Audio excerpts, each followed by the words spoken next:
at makarinig ng balita kay Tatay Digong.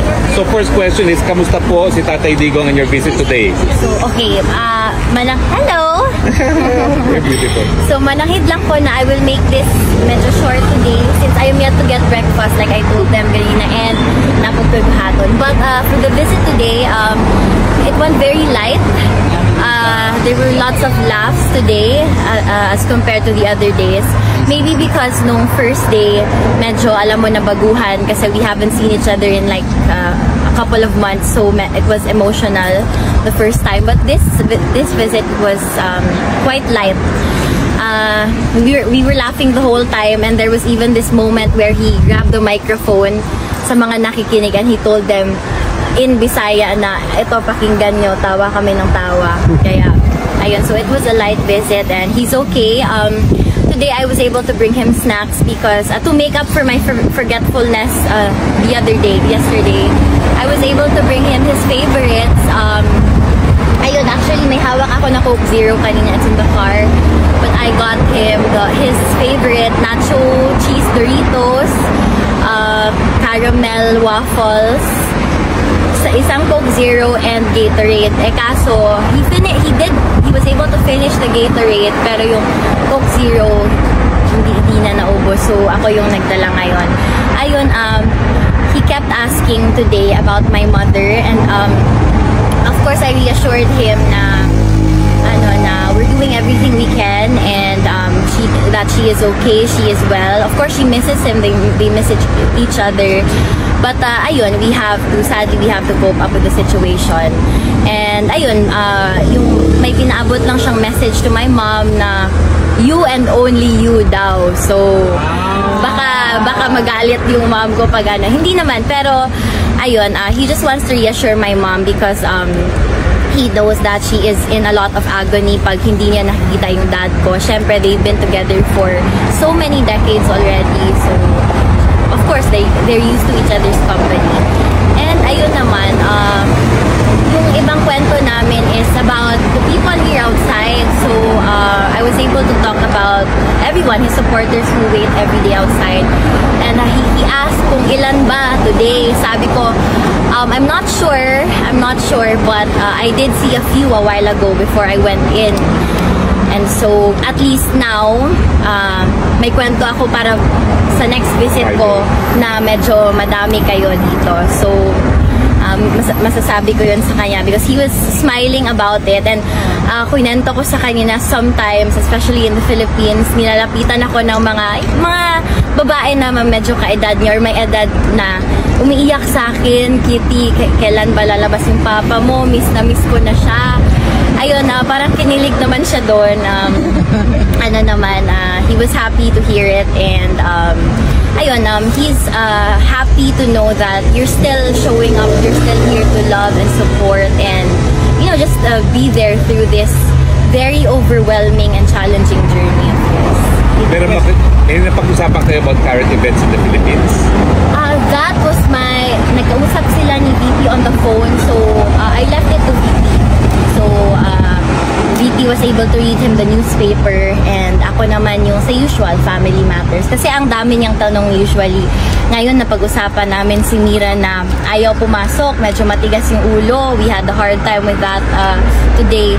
Sabi niya, nasabihan daw si Mira pag hindi siya pumasok, hindi daw siya uuwi. So, ayun.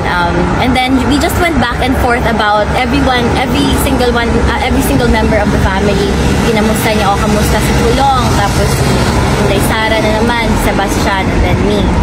And ayun, sabi niya, para sa akin daw, hindi mo na daw magpaligaw. So, ayun, kailangan kong sundin yun ngayon. So, ayun, yes. Kitty, you're so beautiful. My question for you is, yes.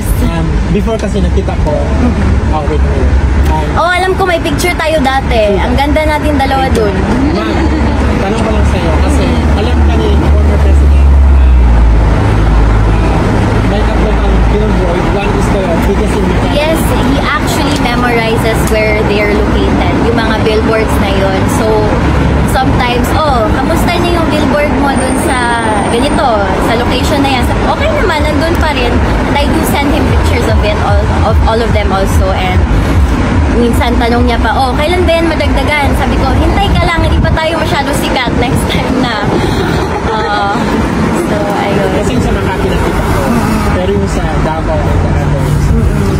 Thank you for that. Yes, Oo. thank you. Anong oras nag-start ang visit mo, Kitty, today? It started at 2:30. Sa nabago oras? Ended at 4. Bago lang. So, it was the usual 1 hour and 30 minutes. Tapos, ayun. Very eventful naman ng aming ngayon. Puro tawanan. Puro, actually, I tried to massage him, his hands, ganun. Yung mga pag ganun lang, sabi niya okay lang daw siya kasi he feels strong today. So, ayun. Okay. Question lang, is the characterization of your father physical appearance being bones and skin still carries? I wouldn't say bones and skin. Of course, they have to feed him there. It's their responsibility, their obligation. But yes, he is losing a lot of weight, and but also we concluded na it comes with the aging, of course. He realized na minsan nga sinasabi niya, oh, I am 84, I am 85. No! Buwang ka, you are 80. Ayun. So, bata pa ka. Hindi pa pwede. So, ayun, I remind him na, hindi, bata ka pa, malakas ka pa. Dami mo nga nakakrush sa'yo dyan sa labas eh. So, ayun, tumatawa lang siya. Ayun nga, of course, he lost weight. Lalo na as compared to before he was taken. Kasi, syempre at home, he can eat whatever he likes. He has a support system.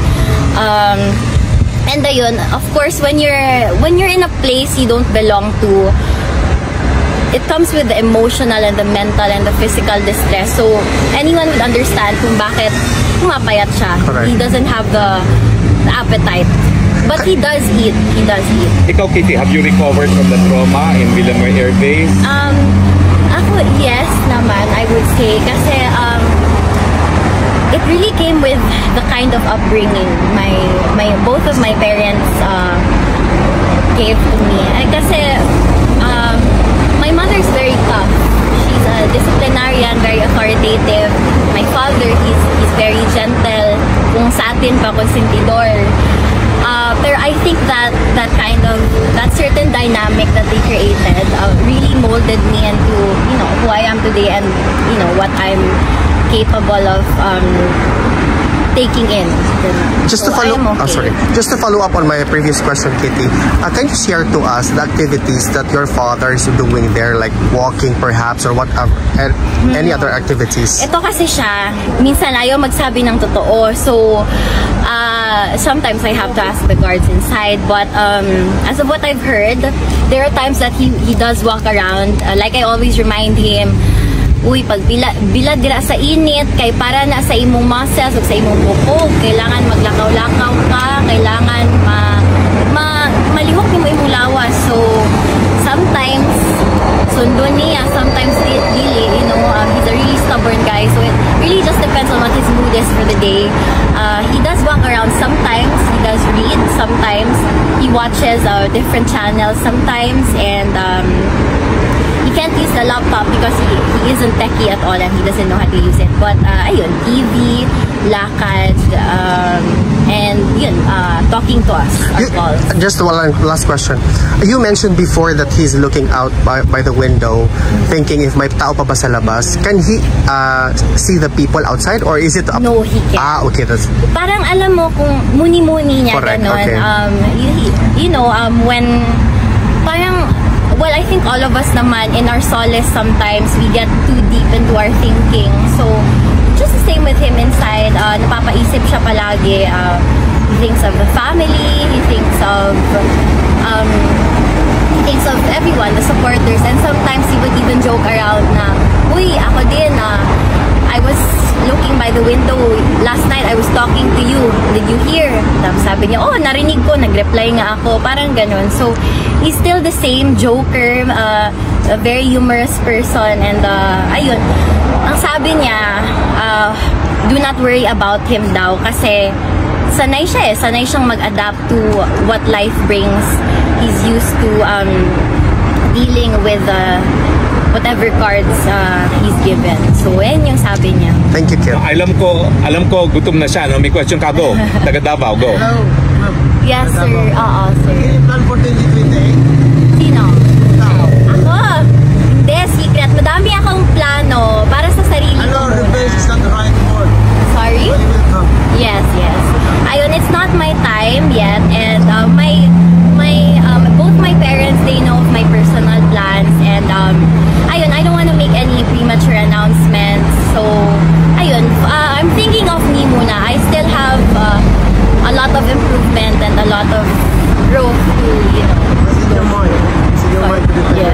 hasn't Thank you. eaten, pero can we few minutes for pictures? Yes. Okay, ganito. Thank you, Kit. Yung mga Sino ako mariners masyado? na may deadline, nasasakay na, halina kayo. Bilis. Thank you, Kit. Thank you. Okay, Thank you, dito.